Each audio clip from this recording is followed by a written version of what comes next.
कुरुक्षेत्र के उमरी कस्बे से अचानक लापता हुई युवती जब 19 मई को अपने घर पहुंची तो उसने अपने घर वालों को जो आपबीती सुनाई तो सभी के होश उड़ गए।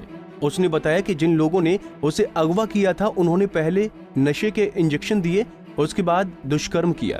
इतना ही नहीं, इसके बाद युवती को वेश्यावृत्ति के काले धंधे में धकेल दिया, जहां 100 से ज्यादा लोगों ने उसे अपनी हवस का शिकार बनाया। लेकिन जैसे ही युवती को वहां से भागने का मौका मिला तो आरोपियों को चकमा देकर अपने घर पहुंच गई। मामले की शिकायत महिला थाने में की गई, लेकिन इतने दिनों बाद भी पुलिस के ढीले रवैये की वजह से आरोपियों को गिरफ्तार नहीं किया जा सका, जिसके चलते राज्य महिला आयोग की सदस्य नम्रता गौड़ ने पीड़िता और उसके परिवार से मुलाकात की और पुलिस की कार्रवाई को लेकर जमकर हमला बोला। एक नाबालिग बच्ची है जो कि घर से गुमशुदा हो गई। आज मैंने बच्ची से मैं मिली हूँ और मैंने उससे बात की है। इसकी FIR 30/1 को हुई थी और ये 27 तारीख को अपने घर से चली गई थी। घर से जाने का कारण इस बच्ची ने ये बताया कि मेरी मम्मी से जैसे झगड़ा हो जाता है या कोई लड़ाई, तो मम्मी ने एक थप्पड़ एक डंडा मार दिया था, तो पास के फार्म हाउस पे ये चली गई जैसे।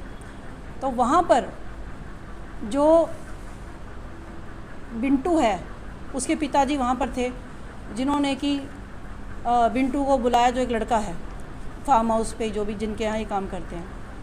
तो बिंटू आया और उसका साथ में एक साला आया निक्सन और उसका एक दोस्त आया। आप देखिए इन लोगों ने मतलब जो इसको बेहोशी का इंजेक्शन दिया या जबरन जैसे इसको मुंह बांध कर इसको जैसे भी लेकर गए तो वो किसी लड़की हालांकि बहुत सहमी हुई है और अभी भी हालांकि मुझे ऐसा लग रहा है कि कुछ शायद उस स्टिग्मा से निकली है, लेकिन वो बिल्कुल अनपढ़ है, जिसके कारण वो उसको तारीख और दिन ये इतने ज़्यादा उसको नहीं पता है। और उसको किसी होटल का नाम मैं कहूँगी शायद उसको इतना ज़्यादा कंफर्म नहीं है कि मैं यहाँ पर गई। तो उसने बताया कि मैं लक्की होटल में गई, वहाँ पर मतलब ये लोग लेकर गए थे मुझे, और वहाँ पर इन तीनों ने गलत काम किया। गलत काम करने के बाद इन लोगों ने काजल नाम की एक महिला को बुलाया और उसके स्पुर्द इन्होंने कर दिया। और जो काजल नाम की महिला है वो इसको आगे आप समझ लीजिए बहुत बुरा लगता है बोलने में कि इसको वेश्यावृत्ति के धंधे में इसने धकेल दिया। महिला आयोग ने जब पीड़िता के परिजनों से बातचीत की तो पता चला कि मां के साथ हुई कहासुनी की वजह से पीड़िता नाराज होकर पास के फार्म हाउस चली गई थी, जहां आरोपियों ने पहले उसे होटल ले जाकर गलत काम किया और उसे इस धंधे में धकेल दिया। पीड़िता ज्यादा पढ़ी लिखी नहीं है, जिसकी वजह से तारीखें और होटलों के नाम वो नहीं बता पा रही है। ये जो काजल है इसने पहले कुछ दिन अपने घर पर रखा, उसके बाद में यूपी लेकर गई, यूपी से लुधियाना लेकर गई, उसके बाद में फिर से ये अपने घर पर आ गई। और इस दौरान जो बच्ची बताती है कि कभी कभी तो हर रोज़ और कभी कभी एक दिन छोड़कर दिन के अंदर कम से कम 4 या 5 बंदे हर रोज़ आते थे जो इसके साथ गलत काम करते थे। और ये गलत काम करने के लिए मतलब जिस तरह इसको कई बार नींद की गोलियां भी खिलाई गई, इंजेक्शन भी लगाए गए और इस तरह से नशा करवा कर इसको ज़बरदस्ती रोका गया था। जिस तारीख को ये बच्ची मिली है तो उसमें जो एंड में मतलब इसके अंदर जो एक सोनू नाम का लड़का, इसमें जो है काजल का पति भी शामिल है, जिसको अभी तक कोई उसका अरेस्ट वगैरह कुछ भी नहीं किया गया है। सोनू जो कि अरेस्ट हो चुका है, काजल इसमें अरेस्ट हो चुकी है, सोनू खान अरेस्ट हो चुका है, एक संदीप जो कि होटल का मैनेजर बता रहे हैं वो अरेस्ट हो गया। जो कि सोनू है सबसे एंड में, मतलब लड़की ने जब वहाँ से भागने की कोशिश की और भाग भी ऐसे पाई, काजल उसका पति और उसके साथ कोई लड़का और एक और लड़की जो कि इसी गलत काम करने के लिए वहाँ पर रखी हुई थी। तो उस लड़की ने इसको बताया बच्ची को कि भाई ये सब शराब पी रहे हैं, शराब पी रहे हैं, एक काम कर तू यहाँ से निकल जा। उसने उसको निकलने में, उस बच्ची ने उसको निकलने में मदद की और मदद करने में उसने उसका कुंडा बाहर का खोला है और वो लड़की किसी तरह से जान छुड़ा के भागी है। भागते ही उन लोगों को कहीं पता चल गया और वो उसके पीछे लग गए।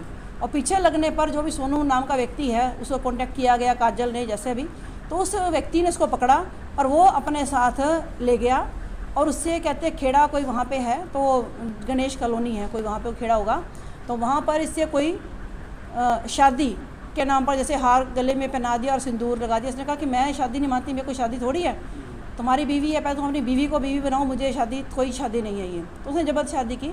लेकिन जैसे ही उसको वहाँ मौका मिला उसने पड़ोसियों को सारी अपनी व्यथा बताई और कहा कि मुझे पुलिस को फ़ोन कर दो कह रही मैं तो अपने माँ बाप को भी भूल गई, मेरे पुलिस को फ़ोन कर दो ताकि मैं अपने माँ बाप के पास पहुँचूँ। और उसने जो काजल है उसको काफ़ी मना भी किया कि भाई मैं ये जो गलत काम ना मेरे को मत करवा धंधा, जब ये वापस अपने घर पर आई। लेकिन वो नहीं मानी, बल्कि उसने उसको चुन्नी से गला दबाने की कोशिश की, जान से मारने की कोशिश की और उसको एक धमकी दी कि मैं तेरे को जान से मार दूंगी, तेरे माँ बाप को तो पता भी नहीं चलेगा, क्योंकि तेरा अब तक तो पता चला ही नहीं तो कैसे पता चलेगा। तो मतलब इतना ज़्यादा उसको डरा कर रखना। और उसके बाद मैं कहूँगी कि पुलिस की ये कार्रवाई, देखिए वैसे तो मैं हमेशा ही पुलिस को मैं अप्रिशिएट करती हूँ कि पुलिस अच्छा काम करती है, बहुत बड़े बड़े मुकदमे पुलिस सॉल्व करती है। लेकिन इस केस के अंदर मतलब 30/1 को जो है इसकी जो FIR हुई थी गुमशुदगी की, उस पर क्या किया उसका तो कुछ भी निचोड़ नहीं निकला। मान लीजिए और अब जो मिलती है ये 19/5 को लड़की मिलती है, 19/5 तक जनवरी की लड़की गायब हुई, 19/5 को मिलती है। अगर वो लड़की को कोई मार देता, कुछ भी कर देता, कौन जिम्मेवार होता? दूसरी बात, इसके अंदर महिला के पास जब पुलिस बच्ची को जब लेने के लिए आई है तो वहाँ पर उसने बताया कि मुझे 5 पुलिस मतलब आई थी, कांस्टेबल आए थे, लेकिन उसमें से एक भी महिला पुलिस कांस्टेबल नहीं थी। 5 आए, वो इसको समझ रही है कि मेरे फ़ोन करवाते ही पुलिस आ गई, आधे घंटे के अंदर अंदाज़ा वो आ गए। लेकिन वो तो मैंने उसको पूछा कि भी क्या कोई महिला आई, तो उन्होंने कहा कोई भी महिला कांस्टेबल नहीं आई। 20 मई को किशोरी घर से चली गई थी, जिसके बाद 30 जनवरी को परिजनों ने गुमशुदगी की रिपोर्ट लिखवाई और 19 मई को वो किसी तरह घर लौट आई।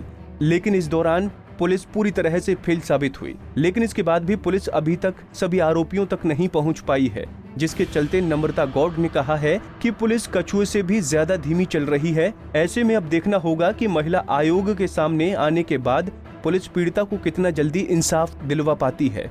कुरुक्षेत्र से विनोद खुंगर, पंजाब केसरी टीवी।